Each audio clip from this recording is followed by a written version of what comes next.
So on to the event. I very much enjoyed reading Saima Mir's debut novel, The Khan.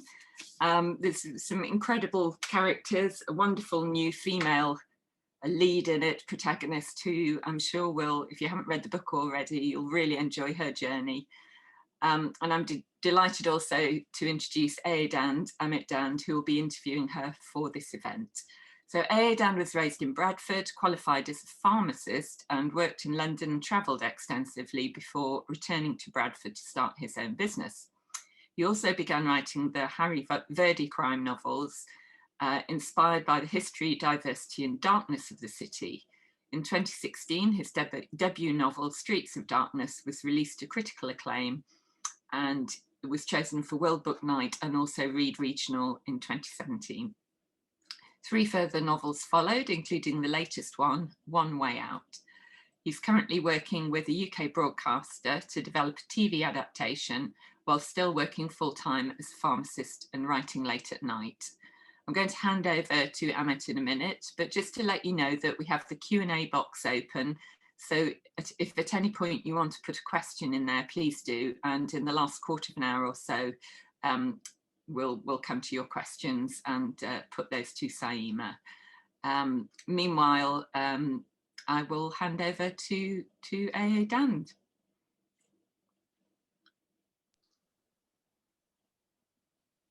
Hi, good afternoon, everybody. I'm delighted to be interviewing Saima Mir. I'm just going to introduce Saima and then we'll get straight into the book. So Saima Mir is an award-winning journalist. She started her career at the Telegraph and Argus and went on to work for the BBC. She's written for numerous publications, including The Times, The Guardian and Independent. Saima's essay for It's Not About the Burqa appeared in The Guardian weekend and received over 250,000 hits in 2 days. She's also contributed to the anthology, The Best, Most Awful Fob. 20 mothers talk honestly about motherhood. Saima grew up in Bradford and now lives in London. Saima, how are you? I'm very well, thank you. How are you? Not so bad at all. Great pleasure in interviewing you because it allowed me to get reacquainted with the book again. And before I ask you the first question, I'm just going to quote 2 lines from the book, which I think takes us straight into it. Khan was a title, a name given to rulers from China to Afghanistan and on through to Turkey. It belonged to the Tartars and Mongols. It represented honor, valor, and leadership. And I think that absolutely perfectly sets up the tone of the book. Can you tell us a little bit about how you came to write the book, from its origins of writing those lovely words, chapter 1, to holding a copy of the book in your hand?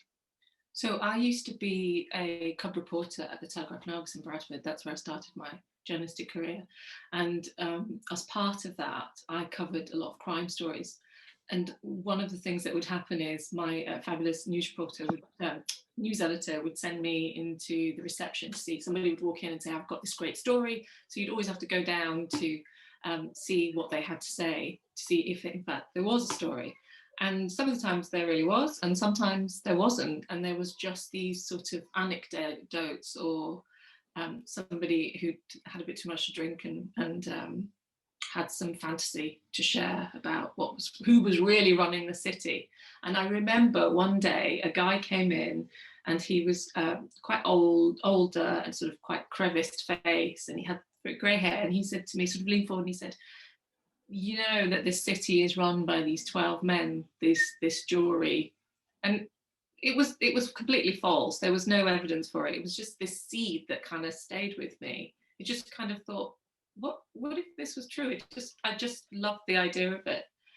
And then I just would meet the most amazing characters. Just the city is just full of these brilliantly flamboyant and interesting characters, and they just kind of stayed with me. And I just wanted to tell a story that I wanted to read about that part of the world, not particularly that city, but that region. Everything I ever saw about Muslim women or about Pakistani women or kind of second generation was always these women who were really, really oppressed. And I didn't know those women. I knew like really strong, clever, smart women. So I just kind of, those stories stayed with me and I just wanted to write about them. And I sat down one day to write it, and I wrote it as a script because I loved cinema. And I just wrote sort of like, this happens and then this happens and then this happens and then this happens. And I didn't know what to do with the script. And then, because I had the time to write it, I just turned each scene into a chapter, and that's where it came from. That was the idea.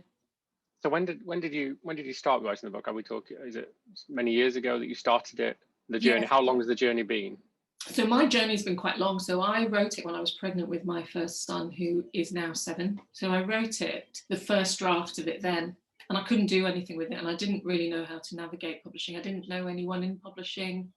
I didn't know how the system works. It took me a long time, A, to understand it, and then B, to just get any interest in it. I think the landscape just wasn't right for a female protagonist. Your book hadn't been out then, and I know that you did a lot of the groundwork for bringing in crime, South Asian protagonists, and I think the landscape just wasn't there for me back then. Okay. I like what you said about the fact that we haven't seen a strong female character in crime fiction before. So I'm gonna quote a little section from the book before I ask you the next question. Akbar Khan has raised his eldest daughter like a son, shunning his wife's advice and ignoring the town talk. She was, after all, both the daughter of a great Pakistan and a daughter of Great Britain. My child will love on her own terms, he had told his wife plainly, repeating it like daily affirmation, embedding it in his daughter's bones. His wife had not agreed easily. But she is a girl, Akbar Jan. What will people say? Sanam Khan's protests fell on deaf ears. I think that perfectly sets up the tone of G.R. Khan, which is this fierce, feisty, formidable character. Was that at the forefront of your mind to dispel all of these mistruths and sort of tropes about female South Asian protagonists? Yeah, absolutely. Absolutely. I was tired of seeing women represented as women who needed rescuing. I didn't need rescuing, and I knew that about myself. And I'd had my own journey, and I had changed a lot from when I was 21 to when I was 31. What I thought of life. And also, my dad raised me to very much be, to do what I wanted. I didn't realize it back then. I thought I was just being raised as this nice, quiet, submissive type, not submissive, but very quiet South Asian woman. My mum was very much about, this is what South Asian women do. You go to university, you get your education, then you get married and you become somebody's wife. But my dad, without me realizing it, had been, if we needed to do something, he was like, you go do it. So he equipped us. And I saw that as the kind of the greatest gift that I think he ever gave me, was that he said it himself. He raised us like boys, that we did everything that our brothers did. And I think we did more than that, because our brothers didn't do the things that we did. And I saw that in so many women in West Yorkshire. How many women in West Yorkshire were running businesses? All those beauty salons that were turning up, all those women who were going to law school. And I just wasn't seeing it in the landscape. Where were these women represented? Why was it that all these women were in these burqas and needed rescuing? I didn't know those women. And I wanted the world to meet them. I wanted to change that narrative of who we are. And you said that when you were first writing the book, there wasn't the landscape or the appetite for it. Do you think now, with the character that you've written, that is changing? Totally. I think absolutely. I have to say that the work that you have done, and Wasim Khan have done, and Abu Mukherjee, that work was done to lay the foundations for this. I think if you hadn't have written the books that you did, and shown publishers that there is an audience for this and people want to read about this kind of culture in a kind of crime format, then I don't think this book would be here now. And even when the book sold, it's been 2 years, so it's sort of in the editing process and the marketing, it's been 2 years ago that it was sold. I don't think there was the landscape then. I think I was just really, really lucky that Point Blank saw the potential in it and took it on. And then what happened is that last year, when Black Lives Matter happened, and then there was this, all of a sudden publishers, booksellers realized that there is this great hunger for stories in all genres from women of all representation, that I think that landscape changed massively. And I'm interested, with your publisher, were there any conversations about attempting to soften Gia's character, or were they totally up for the blood on the page, the emotion, the sweat, the tears, the absolute sort of some of the violence that comes into it as well. Were they up for that, or were there conversations about perhaps softening it? Because I know I certainly had those conversations with my publisher before Harry was published. We didn't have any of those conversations, and interestingly, everybody I've worked with has been a woman, and they're all really smart, clever, strong women. And I think the complexity of women, we're hungry for that on screen, on paper. The fact that we're not these we're not these tropes. We're not media wants to put us into, well, you're either a mother or you're a slut, or you're a career woman. But the fact is, we're complex, and I think all women across the board are tired of seeing themselves kind of put into these boxes. So I think my publishers, they wanted that, and I think they have a track record of publishing complex and interesting characters, so they were used to it. It was like being and it is like being in a safe pair of hands with them. Excellent.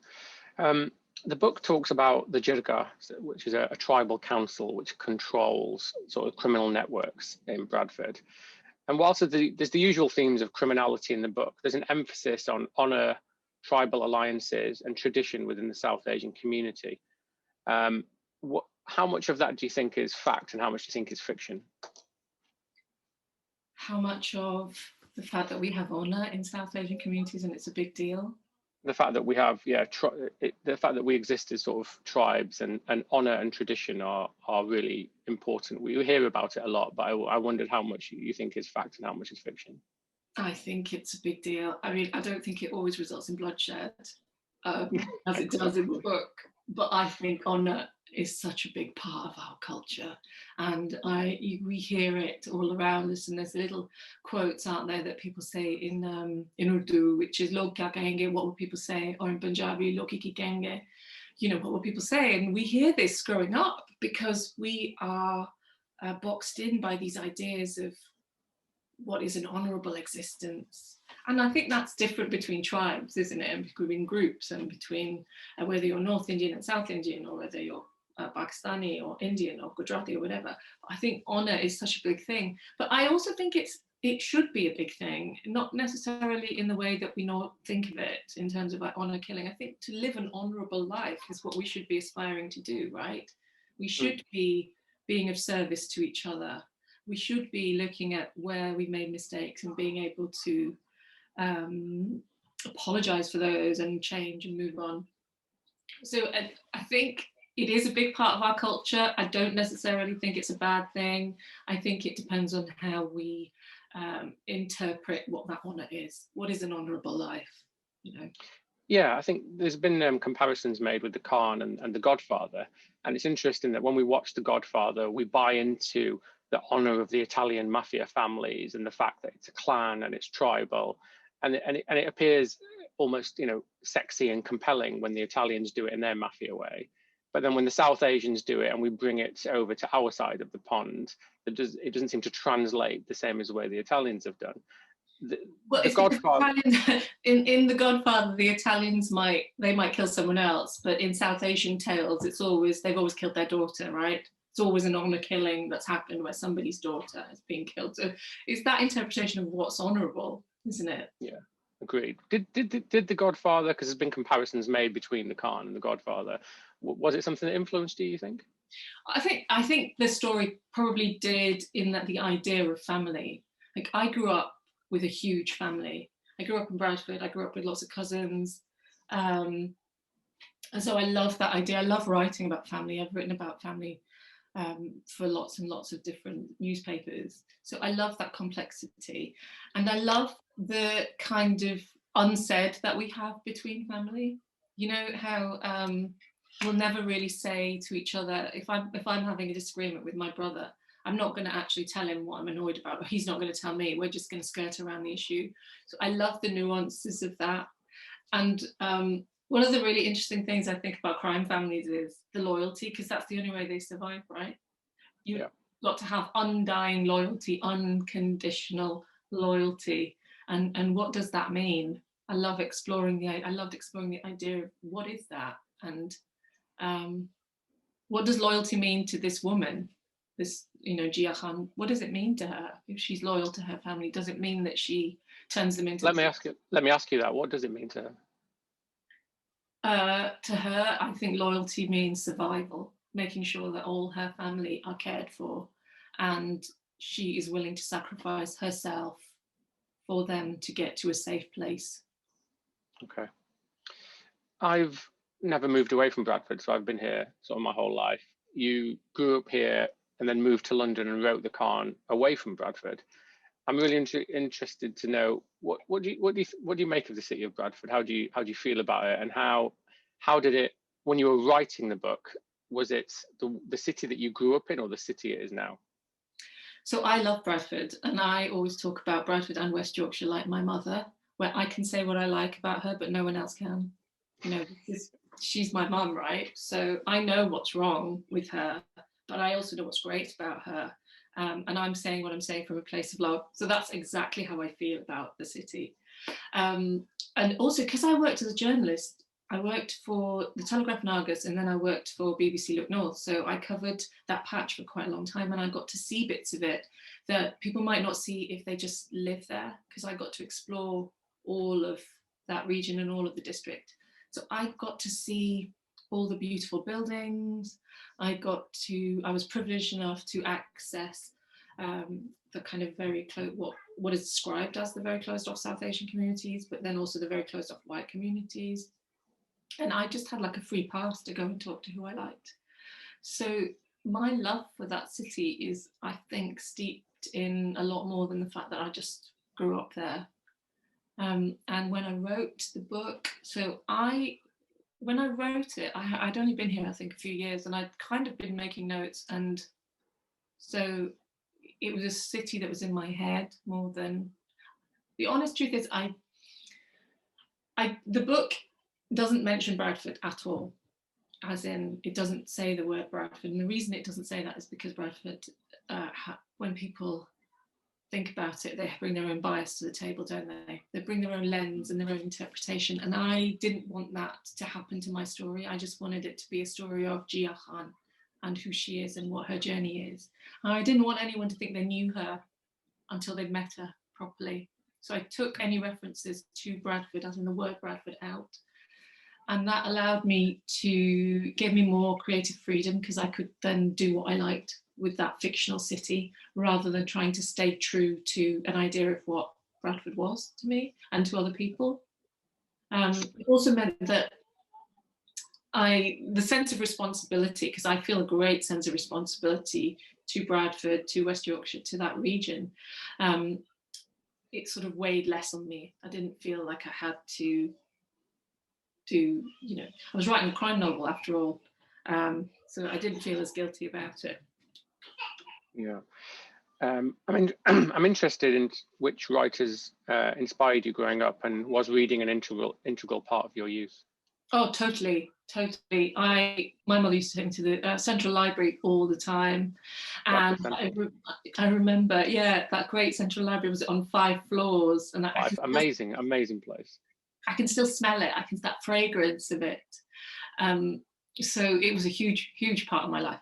I used to have a bookcase in my bedroom that I think I kept my select books in, and I've been thinking about this recently, because doing lots of press for things and people asking me about what I read. I used to read a lot of South Asian stuff that I could get my hands on, like writers like Bapsi Sidhwa, who wrote Cracking India,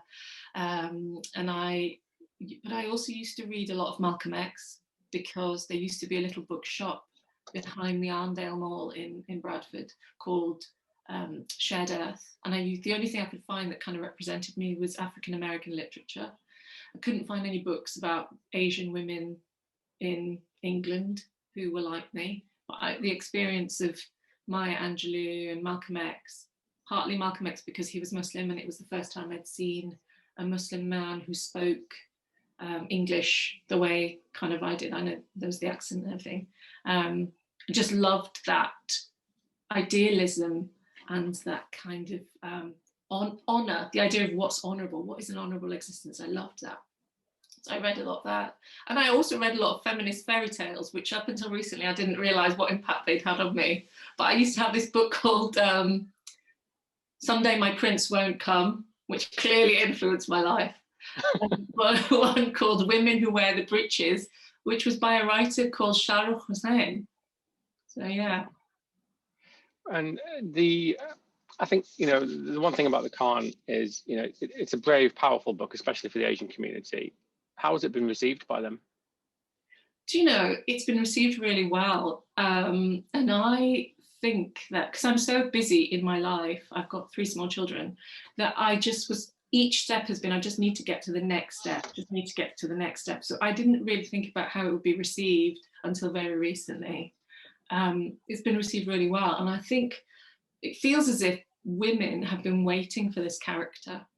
A lot of not just South Asian women, but women across the board have been waiting to read about a strong South Asian woman. So it's been received really well. It's also interesting that a lot of white men, have really enjoyed it, which has been fabulous, because it seems like it's cut across any ideas I had of, intersectionality. How did your family find the book? Yeah. So my sisters have loved it. I sent it to my mum and dad, and then my husband was like, "You sent that to your mum and dad? Are you sure they're going to be okay reading it?" So I was like, "They're going to be fine." And then they got it, and I thought, "Oh God, what have I done? There's a lot of bad language in this book." And then they rang me. They're so proud, and they rang me and they said, "We really tried to read it, but the font is so small. We put our glasses on, we turned all the lights on, but we're really sorry. The font is really small." I said, "Mum and Dad, you don't have to read it. Let me just tell you what the story is, and then you'll be okay." They were just so like, "We really must read this book because she's written it and she's done all this work." So it's been good.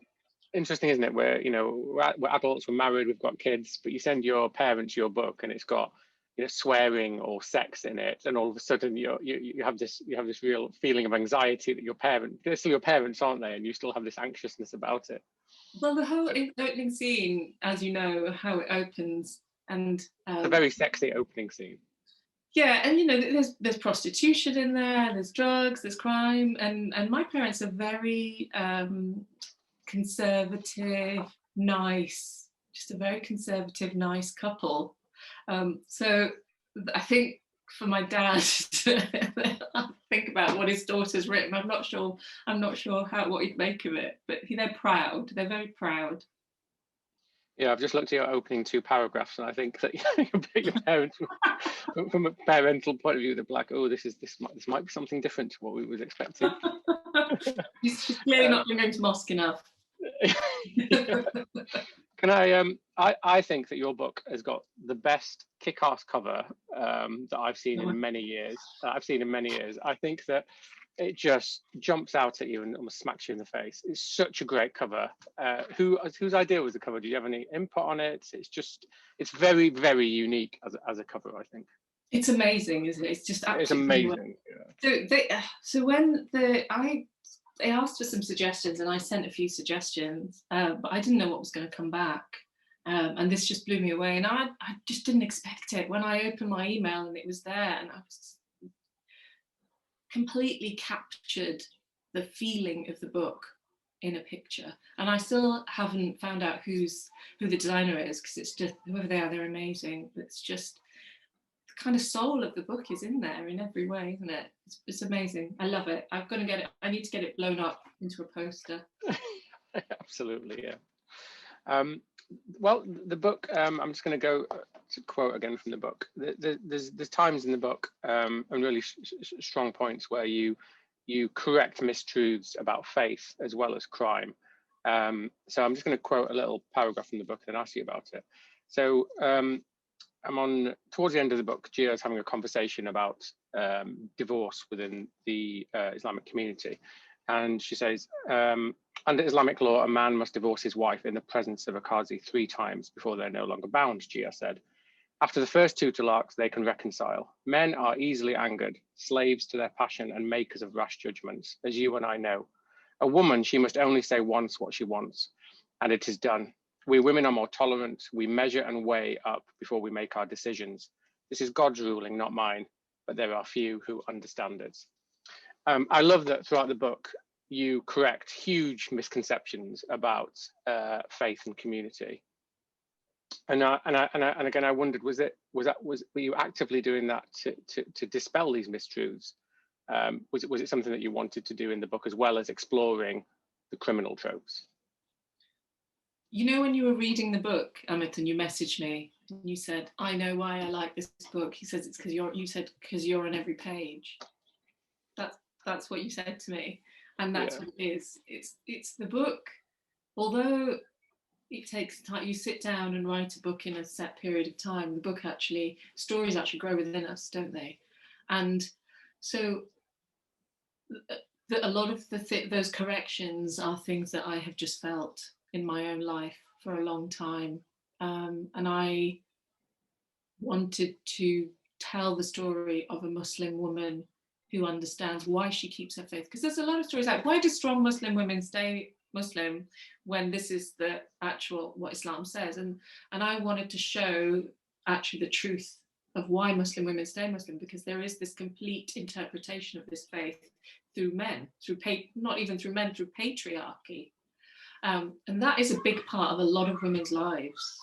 And so I wanted to do that, to show why she is the way she is. She could have left it, right? She could have, she lived in London, she didn't have to be Muslim, but she understood her faith. And so I needed to show that she understood it. She has a deep understanding of what this is.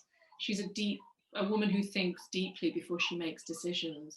And part of that was that, you know. Yeah, I think I messaged you when I was reading the book, because when you read a lot of crime fiction, you can see where someone is inventing story, and sometimes the narratives can feel forced, or the action can feel forced, because someone is making absolutely everything up. Whereas with your book, it was, as I said to you when I quoted for it, it's blood, sweat, tears, and emotion on the page. It just jumps out at you because it's authentic, and I felt like you take us into a world which is effortless for you when you write it. I never felt that when I was reading the book that this was, oh, I need to create a bit of fiction here, and it felt like a writer writing. It just flows really well. So I think when I was messaging you, it was because it's quite rare to come across a writer who can so effortlessly and authentically take you into a world. And I think this year there's, Kia Abdullah does it really well with her books. You can tell that when her authenticity screams off the page, and I think it was the same with yours as well. Because it's such a heavy book in terms of it takes a lot out of us as writers, doesn't it? And I know you feel the same. How do you find time to write that way? Because it's so emotionally demanding and draining. You've said you've got kids, you've got all this other busy life going on that we all have. How did you find time to balance it all? I'm gonna tell you the truth. I said to my husband after I'd read it, so I thought I was writing this light commercial fiction. And then when it was all finished and I got the proof and I read it, I said to my husband, I said, darling, this is like really dark. This is a really dark, twisty book. There is a lot of rage on this page. And he looked at me and he said, Sam, I've never known you to be anything other than dark, twisty and angry. So I think this is who I am. Sometimes I think maybe I'm playing at being a mother and I'm playing at being just an ordinary person, but inside maybe I am that dark and twisty. And I also think that because I am a non-fiction journalist, that's what I'm trained to do. And I've always been, like I said, when I was like a teenager, I was reading Malcolm X, and all these issues that concern us have always concerned me. So for me, it's cathartic to write this stuff. It's always there. It's always in my head. My head is always full of, but why is this happening? This is unjust. Women should have equality across the board. If you're gay, you should have equality. But if you're a transgender child, what's going on? How is it? What are you watching on television that's hurting you? When someone being transgender is badly represented, there should be positive representation. So all these things are always in my head. So the writing is cathartic. I think for me, it's almost like I'm a pressure cooker, and writing it down clears my head and allows me to go back and be a normal person. So do you have a system, a regime? What's your process like? I've seen your process actually, because you've tweeted about it. I'm so envious of the fact that you have like spreadsheets and then Gantt charts, and I wish I was like that. So my process is that I normally have an idea of a story and I take lots of notes. So when bits come to me, I just have a notebook that kind of along the spine, it says the name of the story. And I take all those notes, and then I sit down and I know the start of the story and I know the end of it. And I try and write a treatment of this happens and then this happens and then this happens and this happens. And then I sit down and I just write. And now what I do is I don't edit. I've learned not to edit until the first draft is done. But it's quite organic. My process, unfortunately, isn't as organized as I'd like it to be, which is probably why I'm lucky to have really good editors. I've got a question here which has popped up, which feeds into my next question from Kia Abdullah, that says, I wonder, thank you so much for this discussion. What will people say? It's familiar in Bangladeshi culture. I wonder, as an adult, how much do you care about what people will say, both inside your culture and outside of it? Because I'm quite fiercely clear in my books that I don't give a crap. I will simply put truth, and if they don't like it, they don't like it. How do you feel about it? I don't care anymore. I say that I don't care as in, it still hurts me sometimes if somebody says something, but it doesn't stay with me. Whereas years ago, it used to stay with me. But I'm 46 now, and I don't have time to waste thinking about what other people are saying. What other people, there's a philosophy which I've lived by for a long time, which is what other people think about me is none of my business. I have to do what I think is right by everybody. And by everybody, I mean humanity. You know, I have to be the most understanding, empathetic, kind person I can be. That's my job here. So if someone else isn't understanding, that's not my job anymore. It's that thing of everybody brings their own lens to the party, right? So it doesn't, what I've learned is it doesn't matter what I say, some people are just going to misinterpret it. So I just have to tell my truth in a kind way and then just see what happens. So I don't care anymore. Okay. I'm going to quote another 2 sentences from the book now. Gia left home for Oxford University and quickly fell for its privilege. Privilege divided people into them and us and was celebrated among the spires of Oxford. Privilege is such a hot topic at the moment in terms of the us and them divide. How did you feed that into the novel? As in, was it something that you wanted to address as a topical discussion point, the privilege in society? I think privilege, we all need to discuss privilege in our lives. We need to look at it ourselves. I'm hugely privileged. See, when we talk about it, we don't just have white privilege, there's all kinds of privilege. So when I go to Pakistan, I have brown privilege because I come from a family that has staff and cars and, you know, they're educated. I have privilege because my husband has a job and I have a job. I have privilege because I have healthy children. All these things, I think when we address each other in the world, we need to be aware of our privilege, because it's by not being aware of it, we can hurt other people without meaning to. So I really think it's a big thing to be aware of who we are as people. When I was growing up, I was told a lot that I was really sensitive and I thought too much. I think, oh, you think too much, you think too much. I don't think that's a crime. I think we all should be sitting around thinking too much. We should be figuring out what is our privilege and what lens does that give us on the rest of the world, because that is having an impact on structural racism, inequality for women, you know, all these things. We have to be aware of that if we're going to bring change. So it was part of the fabric of who Gia Khan was and part of the fabric of the city. If, you know, the fictional city, the part of the inequality there is to do with the privilege that people have. You mentioned earlier that sort of myself, Abir Mukherjee, Vaseem Khan, Imran Mahmood, so we're sort of the male Asian crime writers that have started sort of hopefully the journey for many others. There's only really yourself. I'm trying to think of other female crime writers, and I can think of yourself, Kia Abdullah, and then I start to scratch around for other names. I've got a question here that's just come to me on Twitter. Do you have any advice for other writers, specifically South Asian female writers who want to enter the crime fiction world? Because we definitely need more voices. Yeah, I think all you can do is write your story. Write your story and make it the best you can, and surround yourself with other people who are in the industry who are doing the same thing. Get to know other writers who are at the same level as you, above you, and below, whatever level they are on the ladder at the minute, and just hone your craft and keep going, and just tell the story as authentically as you can. One thing I know from my experience of writing non-fiction, and I hope it's the same when the Khan is released on the 1st, is when you are really true and honest about your voice, if you sort of, metaphorically bleed onto the page, that people really connect with that.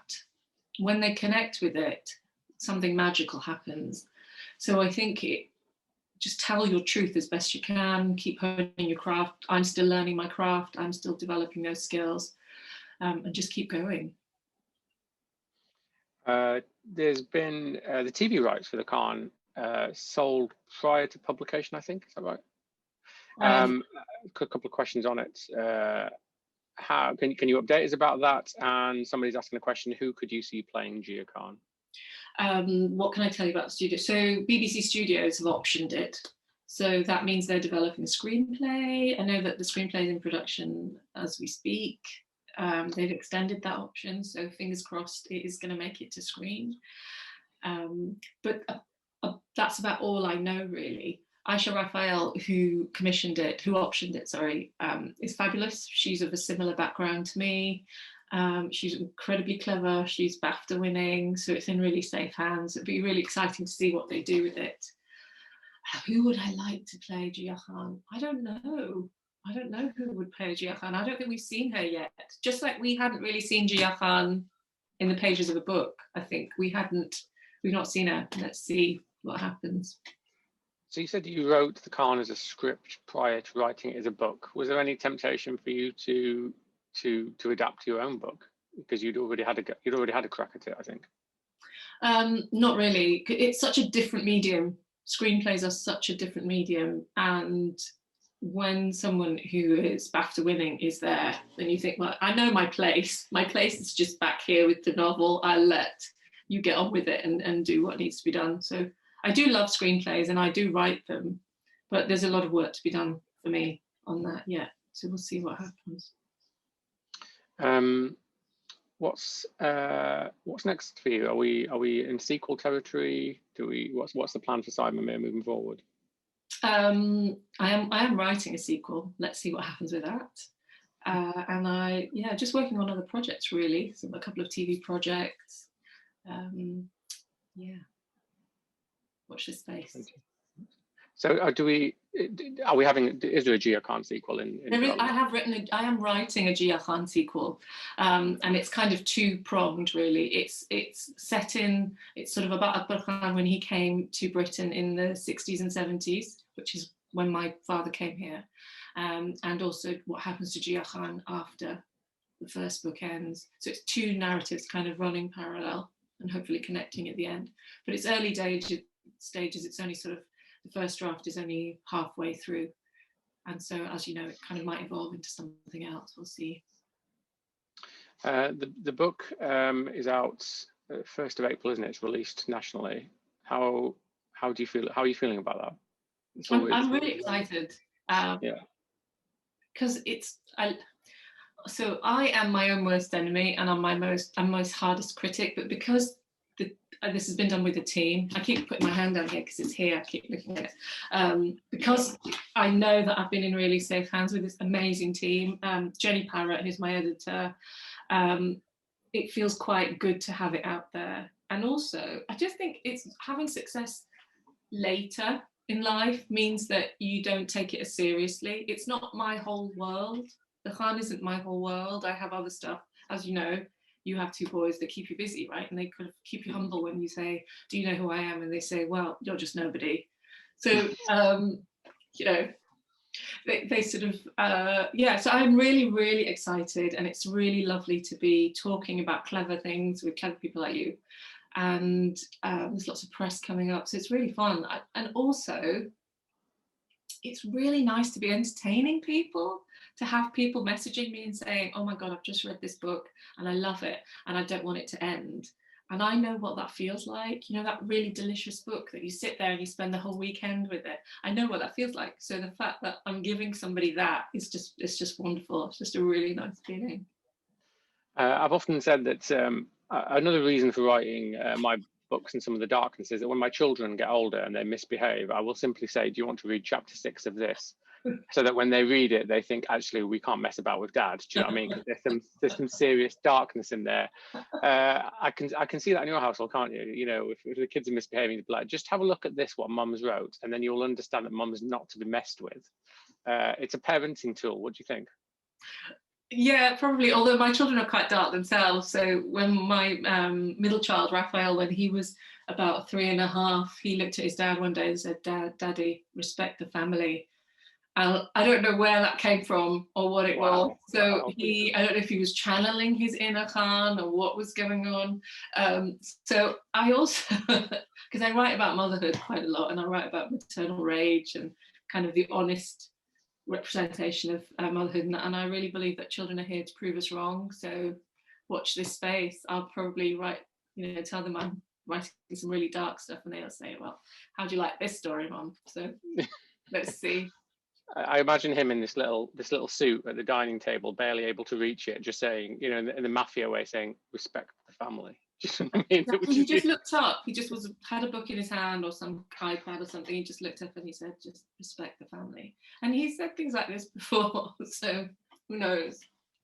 I've got 2 questions, one on my Twitter and one on the question. So the first one is, because they both tie in, did you always want to write as a journalist or as a fiction writer? And my other one, which is very similar, is, were you always writing as a child? Have you always put pen to paper? Was this inevitable? Yes, it was probably, I don't know if it was inevitable that I will be published, because a lot of that is to do with luck. I think you do the work and then it's whether or not the universe brings you the right people to do it. But I always wanted to write. My grandfather was a journalist in Iran, and it was this really romantic profession. He died when he was very young. And so in my household, being a writer was this thing that you aspired to.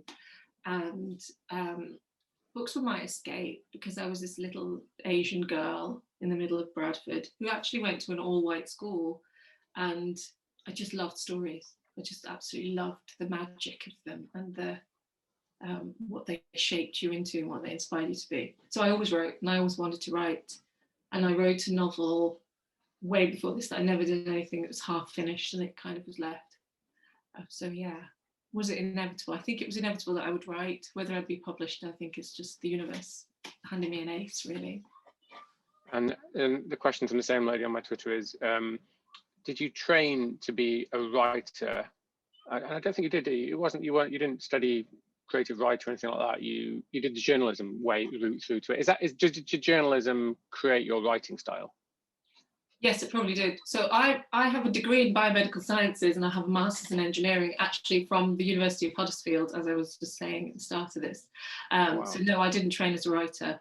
And then when I was about 27, I landed an internship, a traineeship at the Telegraph and Argus, which was brilliant back then, because they took me on. I'd never been in a newsroom before, and I did 2 days, and I felt like I'd just come home. I felt like I just arrived. You know, when the universe conspires, you feel like everything's singing and kind of everything synchronizes. So that was how I became a journalist, and they sent me off to Darlington, where I did my NCTJ, which was brilliant. And then the grounding, I think, for novel writing probably came from that, writing succinct sentences, writing, not using complex words when you can make something simple. That whole idea of conveying a story without the words getting in the way. Does that make sense? Sort of, you don't want the words to hold the reader back. You just want them to be immersed in the story. And I think that definitely came from journalism. And also pace and sort of, so I think what I got from TV scripts was how to keep people interested. Keep them going, keep it fast paced. I know you're very much about that, aren't you? Edit. So it's just really fast paced. So they're dying to turn over the page and see what happens. Definitely from news and yeah. Gavin Dimmock asks, what was the favourite story? It's a great question. What was the favourite story you wrote or covered whilst at the TNA? Favourite story. I mean, Bradford's got some crackers, hasn't it? Bradford's got some great stories. I'll tell you 3 of them.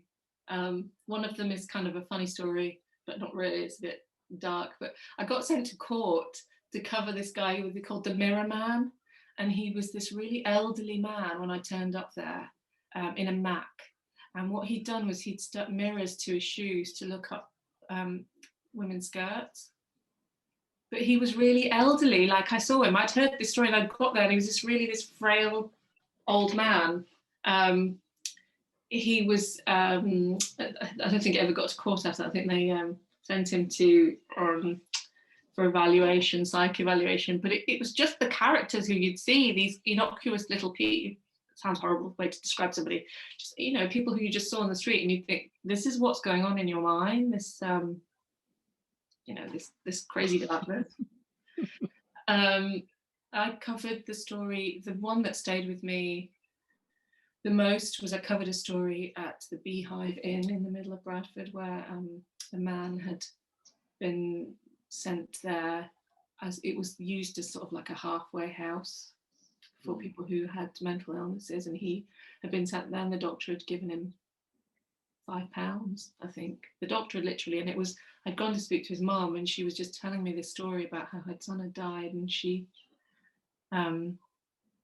just mentioned that the doctor had given her £5, and it just, something struck in me that this isn't right, what's going on. I realise as I'm talking, these are really dark stories, and I know the book is dark, and someone's asked me about my favourite. These are not my favourite stories, these are just the stories that had such a big impact on me that they never left me. I'm afraid I don't have any joyous stories. They're just full of darkness. Sorry, that's really bad. We said the book is dark, and you said it as well, but there's a lot of emotional power in the book as well, which isn't dark. There's a lot of sort of family reconciliation, motherhoods. I think that there's good balance in the book between the dark and the lights, and that's what always keeps it engaging. I've got another question here which says, does Bradford ever surprise you? All the time. All the time. It's full of ingenious people. This is what I think. And I was interviewed for a Leeds festival, and one of the things that somebody said, it's also full of like hope, isn't it? This story, that one of the things they do is they figure out how to help these young men who aren't getting the chances that they deserve because they don't have the right kind of privilege. And part of it is that the ingenuity of people in Bradford, the businesses they set up. You know, those ice cream parlours that sprang up about 10 years ago, all of a sudden, these dessert places were packed, weren't they? Do you remember? Yeah, they're everywhere. They're still everywhere. Yeah, they're just like, suddenly this kind of curry house and jam roly-poly and custard. I just thought that was brilliant. So it always surprises me, in good ways and in bad. And I feel really bad that I've told you these really dark stories now, so I'm really sorry. No, well, we're in crime fiction world, aren't we? So I guess we have to use those stories that we have. Kat Lum asks, with biomedical science and engineering, I've got a question about that actually. But what did you plan to do with your life? Would it have been different if you didn't get the internship and discover journalism? And my question is, did anything in the biomedical sciences and engineering help you in your writing at all? Yeah, totally, it did. So my life wasn't supposed to be this at all. I got married when I was 21, and I wrote in the article that you mentioned at the start about The Guardian was about the fact that I got married and divorced by the time I was 25. This had happened to me twice. And I say it had happened to me because I think you either happen to life or it happens to you. And I was very much about letting life happen to me. I didn't realise I'd had quite a nice childhood. I'd had parents who loved me. I was very privileged, you know. So I was just kind of happily going along until life kind of smacked me in the face. So my plan was to just be somebody's wife, just a nice doctor's wife, sitting around having a few children. And I hadn't really thought it through. I was just going along on that escalator that you go along when you're a nice privileged young woman whose family's loving you and everyone thinks you're great. And then life happened to me. And I did biomedical sciences because at the time I came from a family where everybody went to medical school and I didn't get into medical school. And so I did biomedical sciences with no plan of what to do afterwards. And the engineering I did, again, because I came back after my second time I'd left a marriage, and which was a huge deal in my culture back then. That was 20 years ago. You didn't do that if you were a girl from a nice family. And I didn't know what to do. And there was this course was taking on people, and it was to do with the European Social Fund, and they wanted women. And I was the only woman in a whole male class. And it was brilliant. Wow. Sorry, that's a lot, isn't it? Yeah, it is a lot. How you're a debut writer, right? So I've got one of my friends has asked me, you're a debut writer. It's about to go live next week. Where does Saima Mir want to be in 10 years' time? Is it with 10 books on the shelf? Are we a lifer? We are a lifer. We're in this for the long haul. I just want to get even better at what I'm doing. I just want to really tell great stories that smash the ideas of the people who are reading them. And when you read it, you think, wow, I did not know that, or wow, I didn't see that person like that. So yeah, I'm in it for life. Is Gia Khan the brand that you want to continue with, or do you have other ideas for other crime books which don't involve Gia Khan?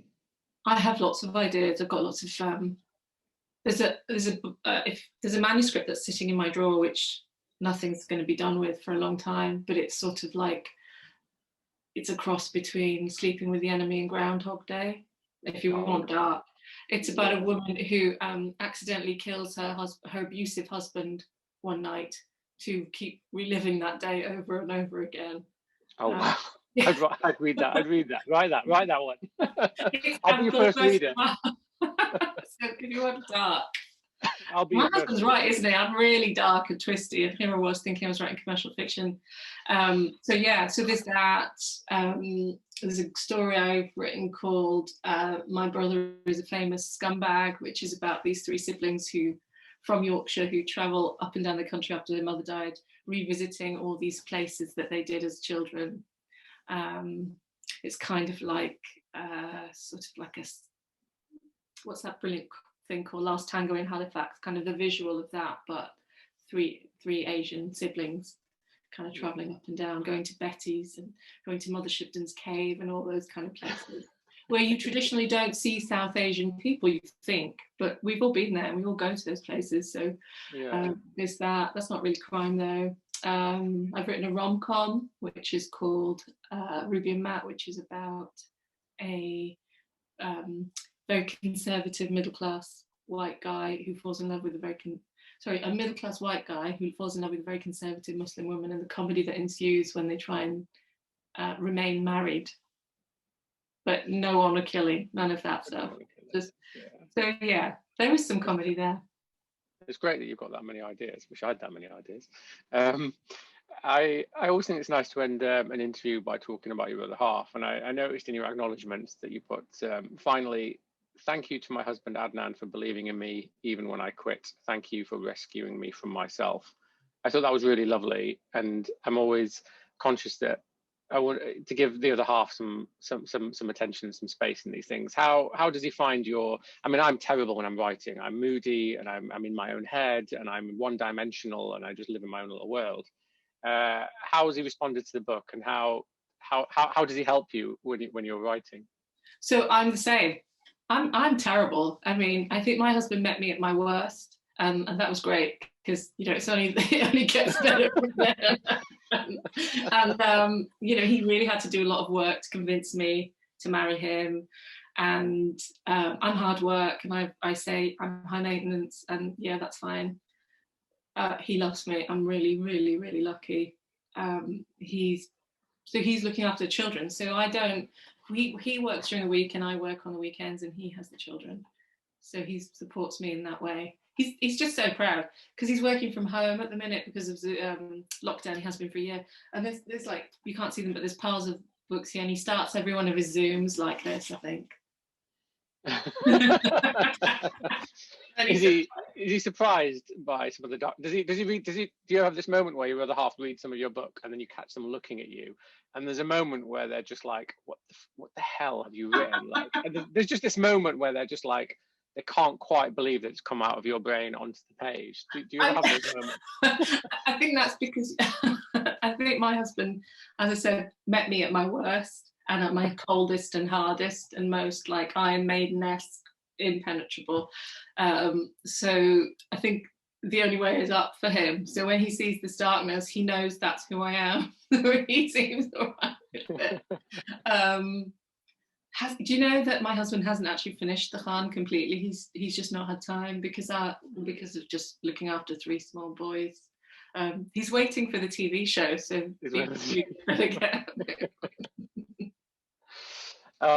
I think that's it in terms of our time and our questions. Thank you so much for this interview. It was lovely interviewing you. The Khan is available from the 1st of April. There's a special edition. There's a Waterstones special edition with blood splatter on the side of it. Here's one up here if you want to see it. Have you got a copy of it? So there's a limited edition, special edition from Waterstones. So I encourage everyone to go to the Waterstones website and buy it. It's also available at independent bookstores, through Huddersfield Literature Festival, and at Amazon online. So it's released 1st of April. I wish you the best with it. I think it's going to be sensational. I think it's going to be hugely successful. I'm so grateful that you wrote it because it's just such a different book. And like I said, I think that is the best cover that I've seen in a very long time. Thank you so much, Saima Mir, and best of luck with the Khan, which is released next week. Thank you very much. I just want to say thank you so much for your support, Amit. It means so much to have you by my side and helping. It's wonderful. Thank you. It's a really important voice. It's a really important book. I blurb very few books these days because I don't get to read that many because I'm so busy. But you know, when you've read, I guarantee that anybody who reads the first chapter of your book will just continue reading. You know, you're in. You're 100% in. You know that you're in for a good ride. Yeah, it's a cracking book. It's blood, sweat and tears on the page, and I wish you the best of luck with it. Thank you. Cheers. Thanks, guys.